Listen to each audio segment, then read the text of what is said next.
Hi అండి, అందరికీ నమస్కారం. మన ఛానల్ని సపోర్ట్ చేస్తున్న ప్రతి ఒక్కరికి ధన్యవాదాలండి. మన ఛానల్ తరపున ఒక వాట్సాప్ గ్రూప్ క్రియేట్ చేసామండి. ఇంట్రెస్ట్ ఉన్న వాళ్ళు కమెంట్ బాక్స్లో లింక్ ఉండిద్ది, జాయిన్ అవ్వచ్చు. ఎవరికైనా అర్థం కాకపోతే కింద కమెంట్ చేయండి, మీకు రిప్లై ఖచ్చితంగా ఇస్తాను. నేను కేవలం కోడ్ అనేది 5 రకాలుగా కడతాము రంగు, దాని ప్రకారమే రాశాను.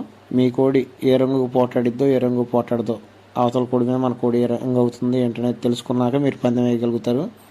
కోడి అనేది మనం బయట పిలిచే పేరు వేరేగా ఉండిద్దండి, అది పోటాడే రంగు వేరేగా ఉండిద్ది. అర్థమయ్యే వాళ్ళకి కరెక్ట్గా బాగానే అర్థమైద్ది, కొత్తగా చూస్తున్న వాళ్ళకి అర్థం కాదు ఇది అసలుకి. మీకు ఏమైనా డౌట్లు ఉంటే మన వాట్సాప్ గ్రూప్లో జాయిన్ అవ్వండి, ఖచ్చితంగా మీకు రిప్లై ఇస్తాం. ఈ వీడియోలో కూడా ఉదాహరణలు సేమ్ పెట్టామండి, 2-3 డేస్ తర్వాత మారుస్తాం ఖచ్చితంగా. మీకు ఏ రంగు మీద డౌట్గా ఉందో, అలా కాకి పింగళ అంటే మాకు డౌట్ ఉందనుకుంటే ఖచ్చితంగా దాని మీదే ఉదాహరణ ఇస్తాను. కింద కమెంట్ చేయండి, ఖచ్చితంగా మీకు ఏ రంగు ఓకే మీరు ఈ రంగు పెట్టారు దీనికి ఉదాహరణలు చెప్పండి అని కింద కమెంట్ చేయండి. ఖచ్చితంగా దాన్ని అటాచ్ చేసి పెడతాను వచ్చే వీడియోస్లో. Thank you.